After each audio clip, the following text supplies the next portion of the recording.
Fight back.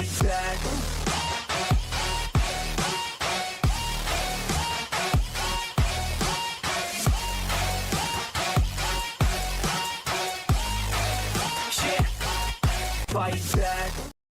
Welcome in, Stormtroopers. Your Orlando Storm officially undefeated as they topple the dynastic Birmingham Stallions. We're out here on the shores of the St. John's at Fast Innies Quick Middies with BP.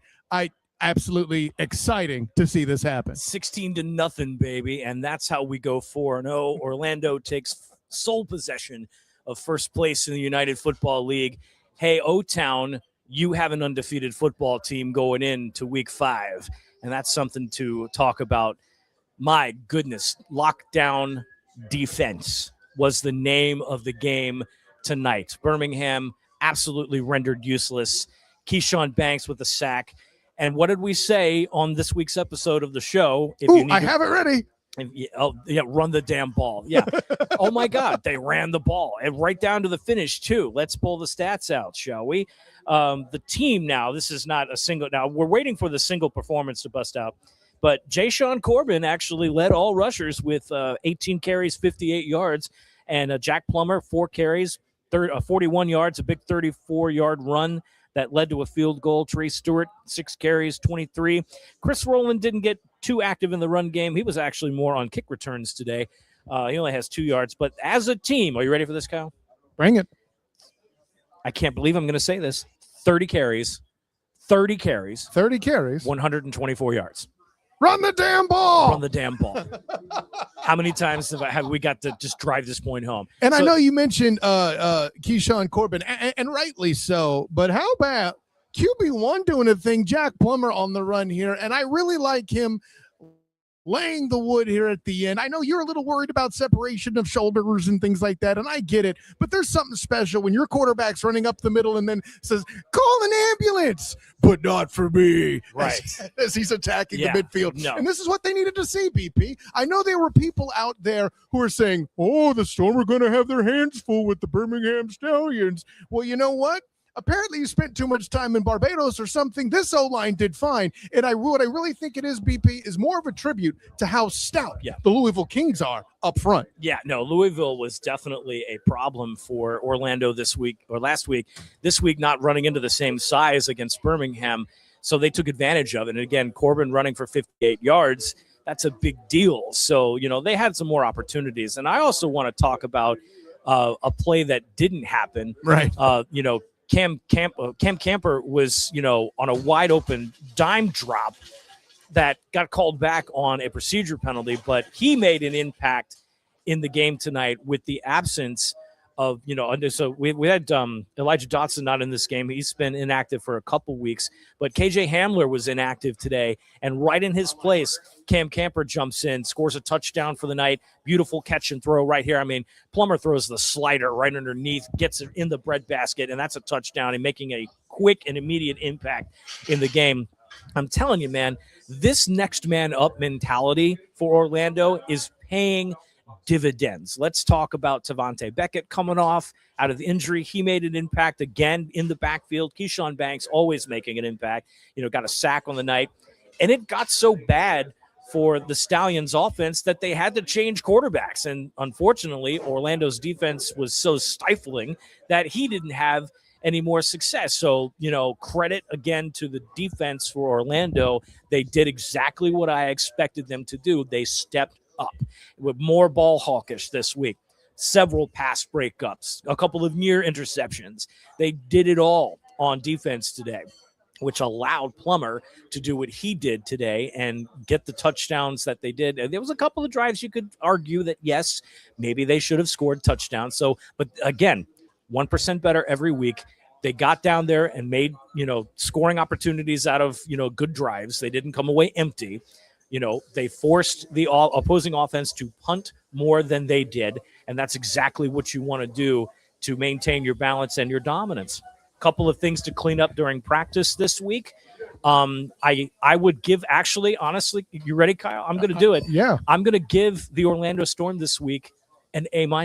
Oh, hey now. I think they have definitely stepped it up. this week. 16 points doesn't seem like a lot on the scoreboard, but in a shutout, when your opponent's offense can't do squat and, has a fat toe on the back end line there, and they definitely could have given up at least one touchdown, but that's a big deal. So credit to the Storm for doing what they did this week. I'm very proud of what I've seen, and they're going to go into a home game against St. Louis next week, who lost to DC. So storylines will be increasing. It'll be Beck's old team, and the Battlehawks are a little pissed right now. So they're on a two-game slide. We talked about during the week, I managed to catch up with Coach Beck, and the effect was real. As he said, either guy wants to kick the other's ass. We won't say the whatever here because, the where's as they did on TV. We aren't FCC regulated. But the A.J. McCarron matchup, well, apparently, wasn't everything we hoped. Still a W for the Storm, but now instead the master is facing his former empire. That should be interesting. I'm sure we'll hear more about that as going on. And PP, you mentioned this next man up mentality, all the names we're talking about that were missing, and because of this happening on defense, Lamar Jackson as a name was only just the Ravens quarterback, not the IR placed corner, and the defense still did quite well without him. If he ever comes back, the defense just gets more stout. I'll grant Birmingham had an opportunity to score. It's another big boot on the line that saves the day for Orlando in the red zone. But nonetheless, the first regular season shutout. Did I hear that right? Yeah, the first regular season shutout, and Orlando did it. I mean, let's talk about the names that we hadn't heard all season. I mean, your impact players have always been, had Josh Minkins, 3 tackles, or 3 solos actually. Tavante Beckett with 4 solo tackles. Then you have Jalen Mahoney. I never heard Jalen Mahoney's name all season, and then he's making an impact. He had 3 tackles on the night. Mish Powell, another one with 4 tackles, 1 TFL on the night. Nate Brooks came into the game. He'd come in, and they signed him just recently, and he's already got 2 tackles to his credit, so he made an impact. Chris Garrett and Isaiah Mack got a half a sack, and then Keyshawn Banks with the whole ass sack.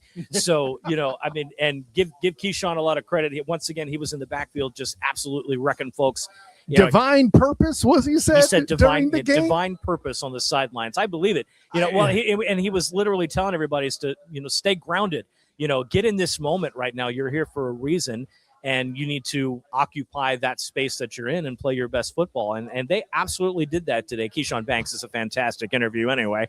Yes. But, I'm super impressed with the defense on this one. If they keep playing like that, and the offense continues to be stout and consistent with complementary football, Orlando's going to run the table. They have a good chance of making a 9 to 10 game season out of this one for sure. And they're going to play a St. Louis team that's, very similar to Birmingham. There's a lot that they do right, but there's also some opportunities that St. Louis has left on the table. And that just means if your defense clicks, you may run away with another one. So, and this one's going to be at home on Saturday, April the 25th, 7 p.m. Better brought yourself down to Inter & Co. Of course, we'll be there in full effect. But, yeah, I'm very, very impressed with what I saw today. Did I want to see those field goals turn into touchdowns? Of course.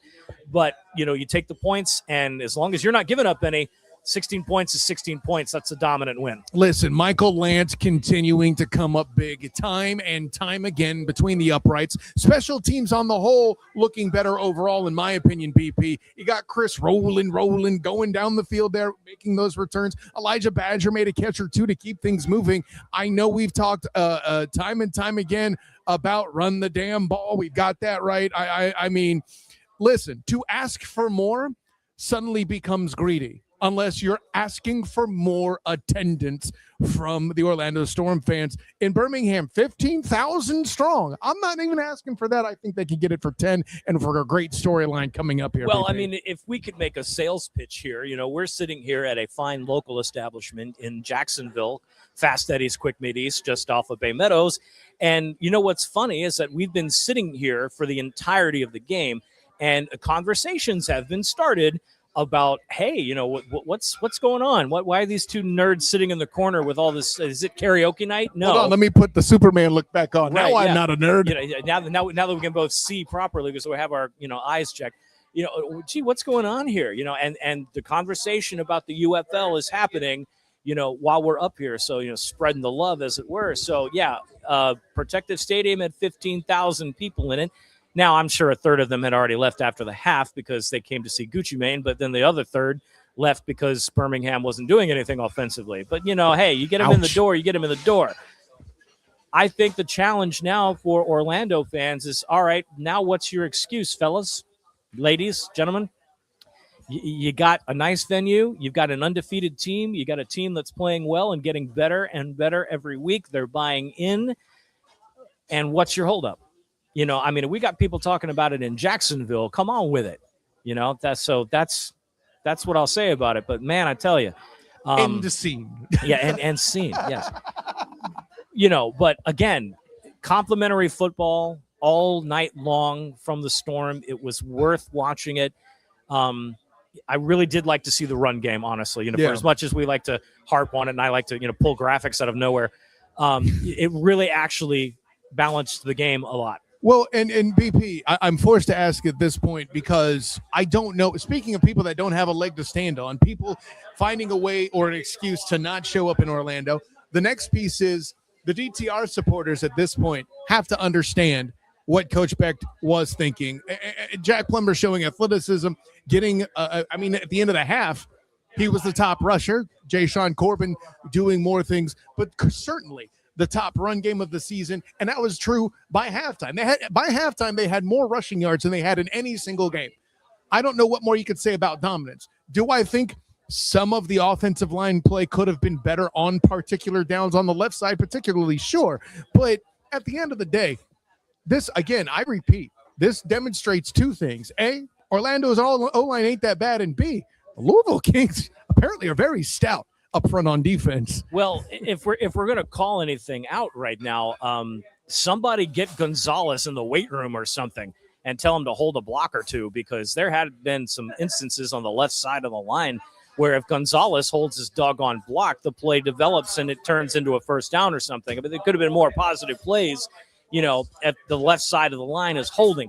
So, and not holding and, penalties, just actually holding their weight and doing what they're supposed to do. So, yeah, offensive line play. And we mentioned this on the show on Friday. Go back to the YouTube channel if you want to hear what we said about it. But yeah, you don't have your bell today, but it really starts at the line. And there were moments that Orlando's line was stellar and they did exactly what they needed to do. And they were doing really good in pass pro. Plummer had a clean pocket, was able to make some throws. And there were a couple of instances where Plummer had to run for his life or make a split decision. And he did get sacked a couple of times. So, yes, line play needs to be cleaned up a little bit. But if you look at the whole body of work this week, Orlando definitely much better in phases of the game that they hadn't been before. They just need to, again, continue to keep going. We're week 4 now. So by now we've kind of figured out what we can do. Let's clean up some more of the details and go play a good St. Louis team who's going to be gunning for us because they're down 2 games and they want to win. And here's the thing. I wouldn't even call it cleaning up, BP. I think this is just opportunities to go from good to great, to assure that you further ascend and continue to stay undefeated as you're already 4-0. And BP, speaking of continuing to improve, we mentioned Jack Plummer doing that. Clearly that's a thing here.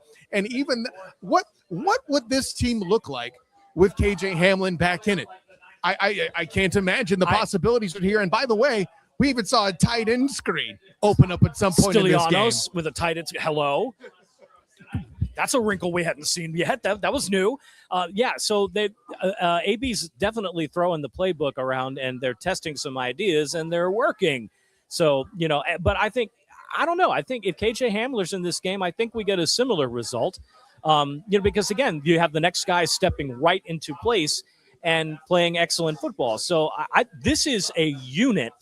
Let me emphasize this now. This is a unit, not just a group of individual players that have made a couple of stellar plays here and there. This is an entire team who's got some talent on it. And everybody talked about this at the beginning of the season, how Orlando was stacked with all of these dogs. But now they're getting a chance to shine where they otherwise might have been 2-3 guys deep on the roster.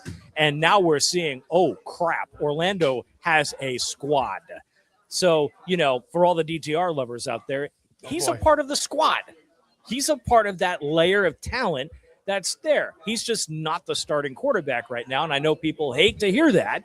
But again, he's a part of this gathering of talent, and there will be a place for him. There will be a time for him, but it's not today. Jack Plummer's your quarterback, and he's the stability that we needed, and he's still not doing all that bad. He's actually kind of up there in the league leadership and statistics right now, not to mention the fact that he second on the rushing chart today for all the yards gained. Absolutely so wild. Think about it for a minute, guys.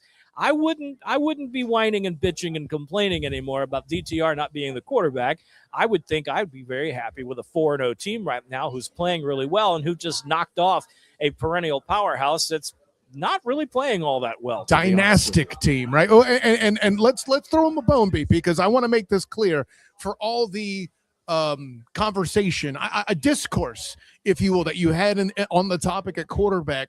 It's not that you question DTR's outright talent and ability. Yeah. What is it that the axiom such that Jimmy Johnson is per who's the most important person on the roster? Yeah. Your starting quarterback. Who's your second most important person on the roster? The your backup. Exactly. So if and when Jack Plummer has him his time, DTR, I think with this group and his own talents, taking nothing from him, this is still a team that's dangerous even after that. Absolutely. And that's the thing. This is a next man up mentality. And when his time comes, he'll get more of a chance to shine. And because now I'm sure he's seen what the rest of the squad can do. And, is learning. I mean, that he's sitting there on the headphones, paying attention to what's going on, waiting for his turn like a good backup quarterback should. Right. So he's not disengaged. And this is not the end of it all. I just wish that the social media chatter would just stop and be like, dude, get off the subject. You're not going to influence this one. Okay, you guys whined about the overtime thing. Okay, you might have won that one, but you're not going to win this one because the proof's in the pudding and the stats say otherwise. DTR's not your quarterback starting for a reason. Will he have a chance to come in? Dude, it's, they still got, 5 games left to play. And likely at the track they're going right now, there's going to be a postseason. So just hang in there. And don't let this be the reason that you don't show up to a game. Don't be that butthurt. We're undefeated, baby. We ain't got nobody we lost to yet. Come on. Orlando has a freaking outdoor football team that's undefeated at the professional level. Why not? Come on. Hasn't happened since 2018, right? No, it's not since UCF, right? No, I'm talking about your Orlando Apollos. Yeah, the Orlando Apollos was the last professional team in Orlando to be undefeated in the outdoor game until the Hotshots came into town. Let's be fair. Right, they got to 4-0 is the point I'm saying. Right, that's the thing. So really, if you need any more reason to give these guys a chance, and you've been on the fence about it, I referenced the Arizona Hotshots. How many more reasons can we pick up, BP? Yeah, think about it. Yeah. But enough of that politicking right now. Back to the lecture at hand here. Indeed. Again, 16-0, a final score. You can't argue with that. Let's look at Plummer's performance here. And if you don't mind me, I have to take the glasses off again so I can see it. I was about to say, as you pull up the stats and you're checking out how Plummer did overall, I think for me, the biggest surprise of the game, if you were asked me what the biggest surprise was, it's clearly Plummer running the way he did, period. Yeah. Well, and again, I've been preaching about it all season long about offensive balance, and today was the offensive balance that we were looking for. Sorry, you made me do it. I had to put up the graphic. Yeah, of course I did. But Plummer went 17 of 27. 168 yards, this final pass total. I'm not sure if they consider sack yardage negative pass yard. I believe they do in the UFL. But yeah, he went 17 of 27. He's slinging 63%. And then Birmingham's defense wasn't exactly horrible. They just I really like their running game too. Listen, yeah. we'll do one for Birmingham. I really liked how they churned legs and got second chance yardage and short yardage. And they too, at times, knew how to come on, graphic work. Run the damn ball.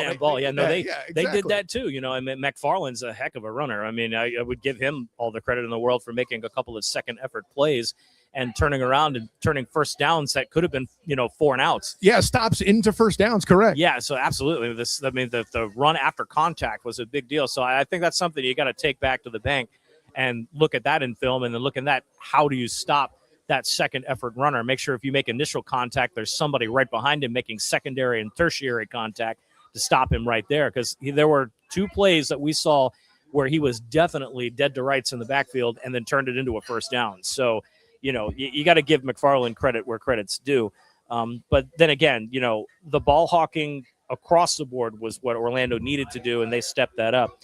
Talking about the receivers for Orlando, Elijah Badger, they spread the ball around again. Badger with 3 catches, 63 yards. Camper, 4 catches, 44. Roland got 4 catches for 29. Corbin, a couple of short runs. He got a pair of catches for 17. You're reading this off and you're getting me excited, BP. I'm going to do that thing where I interrupt you because you got me too excited, okay? The bottom line is this, all right? That part. Anybody out, thank you. Anybody out there that's saying, oh, it's just a game manager, shut up, okay? Just shut up. Uh-oh. Did you take my tagline? I'm sorry. I got that excited, but listen. I'm sorry. Shut up. Okay, now we're back. Okay. Now we're even. Belongs on this side of the camera. I'm just noising your noise. That's all it is. That's funny. No, but listen, at day's end, game management is how you win games. You manage games by keeping it out of the other team's hands. Absolutely. Tom Brady's a game manager. Nobody talks about that, and that shouldn't be a quarterback slur. I'm sorry. No, it isn't, and that's exactly what Plummer's doing. It's managing the game, spreading the ball around. I'm telling you, this is going to be a better season than we think, and it's already proving through the first half. So far so good. Yes, there's plenty more football left to go, but I wouldn't put it past him to just keep getting better and better and better. The Becht effect is in full effect, and we know what that means. This man knows how to win football games in the UFL, and he knows how to coax that out of people. They're buying into the system, and come on. I don't need to say anything more about it. I think that's exactly where I'm going to leave it. So wonderful game by Orlando. We're looking to see more of that next week as St. Louis comes to town. I wouldn't look past St. Louis at all. No. Any stretch of the imagination. No. They do have, and Silvers and Frost are good quarterbacks, but again, they have been mistake prone. So if I'm Orlando, I'm going to that tape against St. Louis and Birmingham and anything else that they've had this season. But I would circle that Birmingham game because that was a red example right there. Big example of, what they can do when they're making mistakes because they turn the ball over a lot. And, I honestly think now that the guys are in a groove with paying attention in film study and taking advantage of the practice time they do have. Yep. Because, they stifled Birmingham. One might even say that Louisville prepared them awfully well. Wait, where did that come from? Yeah. No, I agree with that. Those 2 games with Louisville, say what you will about the back-to-back scheduling, which I've also heard some chatter about that in the universe there. And I think even we agree it's not great. It's not great, but look what Columbus did. Columbus played Dallas in Dallas and got monkey spanked. And then they turned around and played him in Columbus, and that was their 3rd game in 11 days, I think they were saying. Correct. Columbus beat the pants off of Dallas. I mean, yeah, it's 2 touchdowns, but still, I mean, 2 touchdowns is in professional football is a significant margin. 2 touchdowns, by the way, to your point, after getting curb stomped. Exactly. Yeah, I mean, they were, beat down. Them planes were all over the place in pieces. And they came back in, and next thing you know, Ted Ginn Jr. is getting a shower. Thank God it's not a DUI. Oops. Wah. Sorry. But hey, listen, I applaud the man for correcting his mistake and acknowledging the error. And he came right back out and, after not coaching that game, where they lost, and he came right back out there like a man and rallied his troops and did exactly what they needed to do, and Accurate. They freaking won the game. So Accurate. Ted Ginn Jr., I applaud you for coming out there, acknowledging your mistake, and taking the grace in which you were given and went right back out there and beat the crap out of Dallas. And, at home, in front of your home fans, where that could have been an absolute disaster for him, politically speaking, because, okay, well, now that our head coach is a drunk, and now we can't win football games. Well, good on you, Ted Ginn. That's a turnaround, and I'm happy for them. Not to mention the fact I never want to see Todd Haley twerking in a locker room ever again. I mean, I didn't need that, BP. No, I'll pass on that part. But anyway, no, shout out to the Columbus Aviators for knocking off Dallas and letting Orlando be the sole possessor of first place right now. For people wondering why we're talking about it, that's why. Exactly. Because, that's why. Because now Orlando is now the number 1 team in the league. Your Stormtroopers are now part of an empire. Yes. That's running the UFL currently. Right. So, and let's keep that going. So, really quickly, we'll take a quick turn. So the cutout of the bald guy behind me, that is Ryed.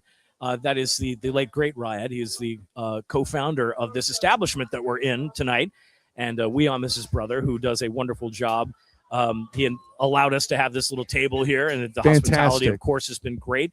We've got some folks in here enjoying dinner, and the grill has been flared up. I've seen that on camera a couple of times. Awesome stuff. Just a great place to be, and it's a Jacksonville establishment. They've been open since 2021. I've been spending a lot of my money here since then. And I will be shortly, for the record. Yes, and my kiddo and I have been here and eaten a lot. In fact, she's excited that I'm here. So, but nonetheless, we're so grateful to Fast Eddie's Quick Mid East over here off of Bay Meadows Road. And if you're in the area looking for an address, it's 10915 Suite 105 in Bay Meadows, right off of I-295, the East Beltway, and the South Side. Great Middle Eastern, Arabic, Greek, a little Southern American fusion. I have my grease hat on for just such the occasion, BP. Kyle had their version of a shawarma sandwich, what they call the Big Eddie, and I know Kyle loves a good sandwich, but that didn't stand a chance. It was gone before you knew it. It was beautiful. So a lot of homemade cooking here. And, of course, we're super stoked that they allowed us to come in and do this live version of the Storm Surge podcast. We plan on doing more of these throughout the season for road games, so stay tuned for that. Correct. But, our shout-out thanks to Wiam and his team here was always good to me, and they've been good to Kyle as well. And we're so happy to have been able to sit here and enjoy the Storm game with you guys, to watch the dominant performance and to come live to us. So I don't know, Kyle. I think we're about done. I think it's time for a cold beverage. With that in mind, BP, tell the world where you can be found. Well, right now you can find me at Fast Eddie's once a week. That's for sure. Only once? Well, that's all I can afford right now. Because gas ain't cheap, y'all. Still, whatever. But nonetheless, you can find me at bp.onair on the Instagrams, and the mastermind behind the sports wrap on Captain and Company in the Morning, heard Monday through Friday on oldschool101.com, back in the day jams, and more. You can also find out more about what I do in the media world on my website, bponair.com. And I'm so glad to be working with the Storm and doing UFL football. It's been a blast so far this season. I'm looking forward to the rest. And I also take care of our Instagram page at StormSurgeORL, which is our handle for all of our social media. You can find us on Twitter, on Instagram, and on YouTube. And if you're watching us on YouTube and you haven't done so already, smack the hell out of that subscribe button. Pretend you're Keyshawn Banks. Yes, take it to the bank. Drop a quarter in, would you please? And that helps us continue to get the word out. We've had some folks talking about UFL football here in Jacksonville, and we want to do some more elsewhere as we go. So the road show will continue. And Kyle, where can they find you other than the student of the game, which is right on your screen? Of course, I am in fact, Kyle Nash, the student of the game. As you say, you can find my work on Locked On UCF, where I had the availability today before I drove over here to Fast Eddie's with Sean Beckton, Josh Derry, and Wade and Charles. You'll see that something about that on Monday on Locked On UCF, and also articles on UCF Night. So make sure you check that out. By the way, speaking of things that are local, I'll appear with RJ Saunders on 1010XL every now and again, talking about the Orlando Magic, who are now in the playoffs. Ooh, they headed over there. 8 seed. Yeah, over there. Yeah, doing battle with the Detroit Pistons. Frankly, I'm happier about that because I'm tired of watching Boston, but that's a me problem. Anyway, make sure you check out that coverage. And, of course, most importantly, if we're out here by the shores of the St. John's, I have to mention me and my personal champion, Travis D. Holmes, talking about your Jacksonville Jaguars on the Duval Dive, a part of the Believe podcast network. Make sure you check out that work. You mentioned the price of gas. We had Emory Hunt, CBS draft analyst, who said his book, The Football Game Plan, his draft guide, is cheaper than gas. So, hey, listen, if you're trying to look at more of these guys that could be UDFA and potentially UFL type guys, we're talking about having Emory Hunt back for that again, too. I smell possible cross-pollination between these pods at some point. But enough about the future. That's my present, and I'm sticking to it. So, for BP, for all you stormtroopers out there taking over the UFL as an empire at undefeated, this is Kyle Nash, the student of the game. And until next time, everyone, class dismissed. Fight back.